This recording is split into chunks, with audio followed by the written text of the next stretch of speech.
And we continue to follow breaking news. Jaxson Dart will get the start this week for the New York Giants when they take on the unbeaten LA Chargers. That one coming your way on CBS, 1 o'clock Eastern. That's the latest from our Jonathan Jones. The first-round pick out of Ole Miss had an impressive preseason, and now he gets his first career start.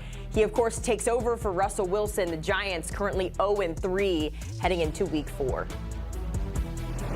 And we welcome you back into our CBS Sports HQ studios. Haley Sutton, Tommy Tran, joined by our NFL crew of Pete Prisco and Kyle Long. Pete, I'm coming to you first. I feel like a celebration is in order for you in that seat over there because Russ is out. Jaxson is in. Your initial reactions to the change? Wow, they finally did it, and they should have done it. He should not have started the season. I don't care what they say. They want to protect the young kid, but you got to get on with it. You know me, I always say, play the kid, play the kid, play the kid. Russell Wilson was horrible the other day. He threw more passes to the goalpost than he did to Malik Neighbors. I mean, that's a problem. How many helium balloons did he get picked off the other day? I mean, it's just not a good quarterback. He's done. I said it before the season. I've said it for a couple seasons. He's done.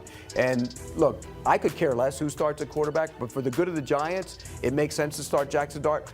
For Brian Daboll, it makes sense to start Jaxson Dart because, believe me, if they're going to make a coaching change and Dart plays the whole season, no matter what the record is, and he looks decent in the offense, they're going to go, hey, you know what? Do we really want to start him all over again with a new offense? It might save Brian Daboll's job. You know what Brian Daboll did in the preseason to a young Jaxson Dart?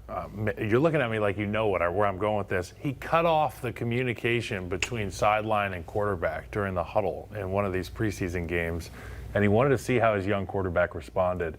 And when I saw that happen, I knew that there was more at play than just a young backup and we're testing the water. He wants to know how it's going to be when stuff's awry. And right now at 0-3, the New York Giants season is awry, even with all the studs they have on the defensive front. Young Malik Neighbors, who I think is one of the most ready to be dominant players in the National Football League. They want a guy who can maximize that ability. Jaxson Dart, what does he do well? He's confident. He gets the football out. He can take off, run for some tough gains with his legs, extend plays. And we've seen in the NFL, Pete, you're only as successful as your quarterback can be creative on third down and tough. Jaxson Dart is those things. And to your point about Brian Daboll, this is the break glass in case of emergency move. We're going to find out how well that lifesaver Jaxson Dart is. But just to follow up and clarify, Kyle, do you subscribe to the Pete Prisco play the rookie? Because essentially you could have gone maybe Jameis Winston, another veteran. Why not? Did you go? Okay. Why not? If you want this team to believe in Jaxson Dart for the next 10 years, show me a little something this year. Plus, okay, wet my beak a little bit. Let me see Malik Neighbors down there catching 50-50 balls. I want to see the young quarterback put his head down and blow a safety out of the water on the second or third level on a scramble. That stuff matters to offensive linemen. I know that the floor is relatively high with Russell Wilson, but we saw the floor go backwards, down a floor with Russell Wilson. It's time. Plus, if you play him, you find out about him, and the league finds out about him. And look at Michael Penix. Michael Penix didn't play a lot last year. And everybody, we were sitting here saying, okay, Michael Penix has arrived. Look at what he's done. Now look at him this year. He doesn't look like the same guy. Maybe if Michael Penix had played the entire season, he would be further advanced as a quarterback and you could find out more about him. So basically what the Falcons are doing, they're using this season to find out more about Michael Penix. Well, the Giants can use the rest of this season to find out about Jaxson Dart. And I think that's why I always say, look, if you don't have one, you got to try and find one. And the more you play him, you can figure out if he is one. And if he's not, you got to go back into the pool in a couple of years and find that guy. And it's interesting, too, because as we've talked about this week in and week out, we always picked Week 5, the Saints game, for when we were expecting to see him. So this obviously comes a week sooner than that. But it's not just the quarterback that they're kind of leaning on in terms of this rookie situation, guys. You also had Tyrone Tracy pick up an injury, so it's Cam Scatterboot time. I know that makes a lot of people happy, the Sun Devil situation. You've got a second-year wideout as well in Malik Neighbors, who we know the potential there. Is this just a situation, you think, where the Giants say, hey, we've got nothing to lose, we've got our rookie quarterback, let's get all the rookies out there and just see what we can do, Pete, kind of to your point? Well, they're going to be forced to play. You know, Scatterboot's got to play. So, yeah, you're going to be playing younger players. But ideally, you'd like to have a veteran offensive line in front of the young quarterback. You know, here's part of the issue that I always have with the young quarterback. They always say, well, if he plays and he gets hit and you ruin his psyche, then you did that to him. No, he did that to himself. If you can't go in there and take the bad with the good, then you're not the quarterback in this league, because it's always going to go bad at some point. For every quarterback, it's how you respond to the bad. That's what I want to see from Jaxson Dart. There's going to be moments where he's bad, but how does he respond to it? And that's how I think the Giants want to find that out. And if he does respond to it, then you know, okay, he's the guy. What's the worst that can happen? We're 0-4. Look, if you're a good coach and you're talking to this young man coming off the sideline for the first time as your starter, there should be one message and one message only. Go let your freak flag fly, okay? There's a reason that we picked you. There's a reason you're in this picture as the starting quarterback for the New York Football Giants. I'm excited to watch him play, and I know that the team will have a buzz about them. Tough matchup, though. I will say that. That's a good defense. Hey, it's a tough matchup. It's a tough matchup on the other side too. They get paid too. Kyle, question for you. We're sitting here on a Tuesday afternoon, so most teams either have their off day Monday or Tuesday. The Jaxson Dart first team reps install, what's this week going to look like for him? Well, I want to hear that he can say the play call without stuttering, first and foremost. No, you know what? Your job as an offensive lineman is to let your president know that you are the Secret Service. Anything they need, come through us. If you whatever your lunch is, we'll make sure you get it. And when you're on the field, we'll try our best to take care of you. And I just think that they want to see toughness in a guy where the moment's not too big for them, and he takes shots down the field. And don't be a mealy mouth in the huddle. It's yours now. It's your huddle. I don't care who's in it. Grab me by the collar. I don't care who's in it. I like that. If you're talking, it's my huddle, shut your mouth. This is my huddle now. I might be a rookie quarterback, but I'm going to own the huddle. If you go in there and go, well, we're going to run this play, and I think it'd be better if you be quiet in my huddle, they're not going to respect you. Go in, take command of the huddle. It's yours now, kid. He will take do it over. That, too. He will. He needs some sauce in that. He does. Huddle. He needs. Don't take anything from those offensive linemen when they start bitching and moaning. Spoken like a true New Yorker, that Pete Prisco on the Giants. Fellas, certainly appreciate it. Again, the Giants and the Chargers this weekend will see the first career start for one Jaxson Dart. It's what we do here at HQ, folks. News happens and we're up ASAP. It's all here on your sports app, smart TV, all free.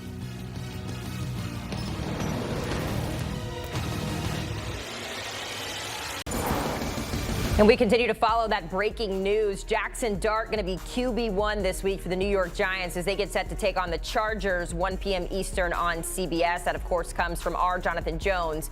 If you remember, first-round pick out of Ole Miss. Very impressive this preseason, and now he's going to get his first career start, taking over for Russell Wilson, who has the Giants currently sitting at 0-3.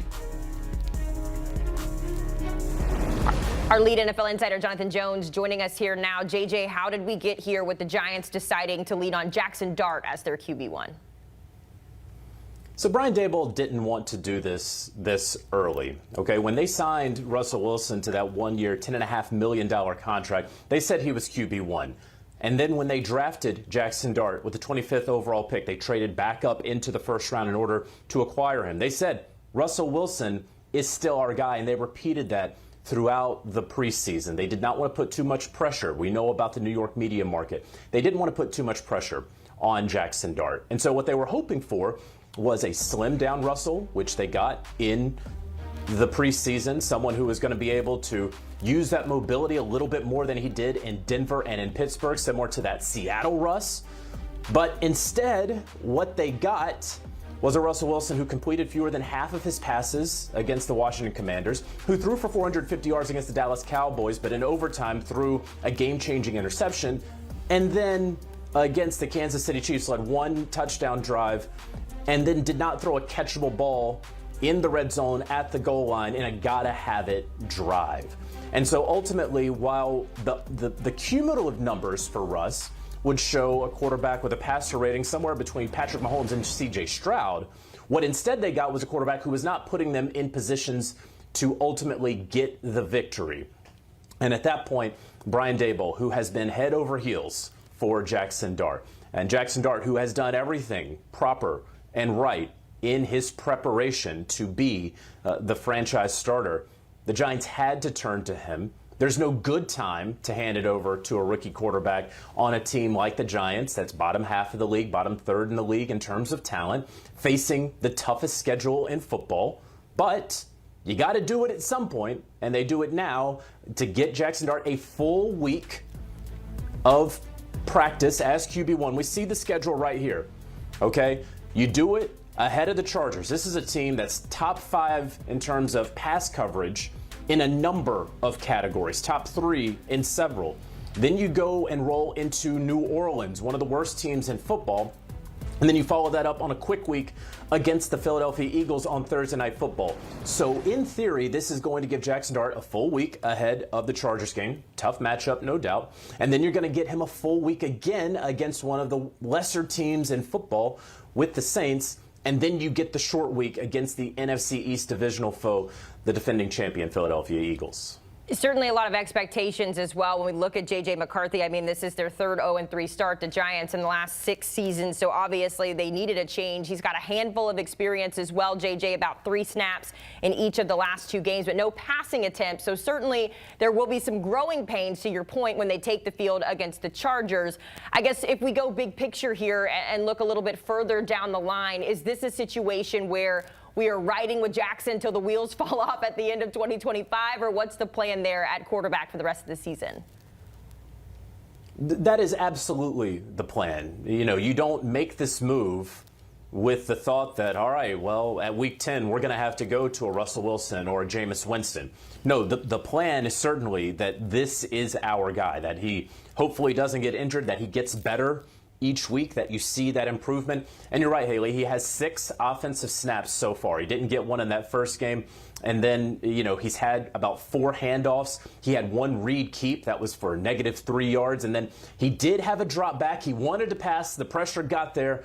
And then, of course, he had to scramble there for 3 yards. So still no pass attempts. His first pass attempt is going to come against the LA Chargers. But hopefully he's going to have his left tackle, Andrew Thomas. They did not want to put Jaxson Dart out there without their best offensive lineman out there protecting his blind side, and Andrew Thomas. So he should be there against the Chargers, who do have a diminished pass rush, right? Khalil Mack is out for the next couple of weeks, and so that will help. But, man, this is a Chargers team that is flying around, and so you want him to more or less survive against L.A. Get the win? Yeah, that'd be great. Survive against L.A. And then against the Saints team that really is lacking talent and is really struggling, was not prepared against the Seattle Seahawks despite having multiple days in the Pacific Northwest this past weekend. Hopefully you get that Saints team if you are the Giants, and Jaxson Dart can shine there. And again, it is going to be difficult in this season. This is a very difficult schedule for the Giants, no matter who is at quarterback.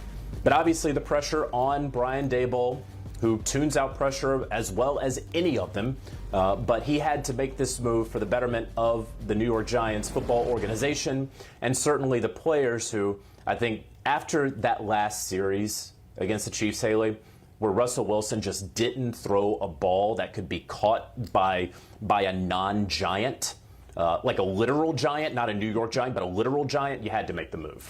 Yeah, I don't know who he was throwing to out there, maybe trying to make a last stand, but certainly it's not been great. A 43.7 passer rating for Russell Wilson, and that kind of tells you everything you need to know about the change.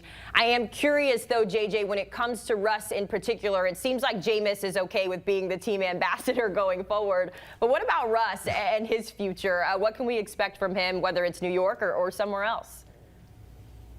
So Brian Daboll had the conversation today with both Jaxson Dart and Russell Wilson. It appears right now that Russell Wilson will be QB2. I say that for right now, okay, because Russell Wilson, I do not believe, has a no-trade clause in his contract.